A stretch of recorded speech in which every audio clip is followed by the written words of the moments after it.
What's up, guys? My name is Matt, aka Mez, and I am the person who gave clocking its name. Clocking pretty much consists of two fundamentals that we use today in gloving, cause and effect and platforming. I'll go ahead and go into that in a little bit. For starters, I just want to put this out there now before I even get started. You guys have seen my clock. This is my clock. I want you to know right now that it doesn't have to be this shape. So for tutorial purposes and to explain what clocking is, we're going to use this instead. This is a simple clock. You could still do everything that you can do with this. It's just going to look different. Okay? But we're going to go ahead and use this. Now, pretty much what the clock is, it's a front base and a back base. The front base is normally the clock hand. The back base gives it depth, and it kind of decides where the clock hand is going to go. Okay? And the two fundamentals that I explained earlier was platforming, cause, and effect. Platforming is something that Kevin named. I wouldn't say he created it. I've seen it in a lot of tutting, seen it in gloving, pretty much in a lot of concepts.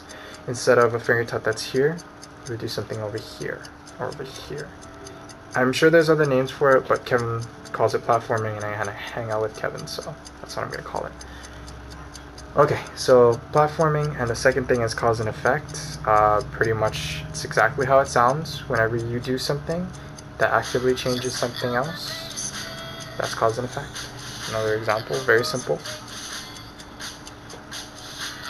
Okay, so clocking combines cause and effect with platforming, and we're going to go ahead and get into it. So to create your clock, front base, you can decide any shape you want. It can be this.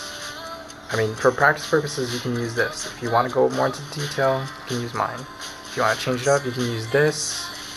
You can do whatever you want. You're pretty much just going to create a clock using a front base that has some sort of design. It doesn't have to be as complex as this. It can be this. It can be this. Front base and the back base. Now the back base doesn't also have to be this. It can be this. You can change to this. You can make it this. Here, here, here, whatever you want. The best thing about clocking is you can add personality to it. It doesn't have to be this. It doesn't have to be this. You can change it up whenever you want. So anyways, this is pretty much the basic of how the clock works. Front base and back base go together like this. And cause and effect. Every time your thumb hits this part of your hand, this is going to serve as the clock hand. And these fingers are going to click up. Okay? One more time. That's pretty much it. If you want, you can do it one motion. You don't have to line it up with these, although it does kind of have a cool effect if you do. But you can also just, as long as you have the ticking motion down, it should be fine.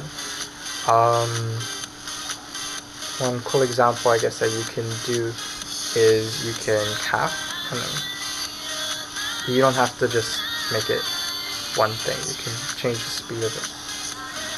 Anyways, that's pretty much it for the first part about clocking. I'll go ahead and go into detail about transitionings in the next tutorial, alright? Peace, guys.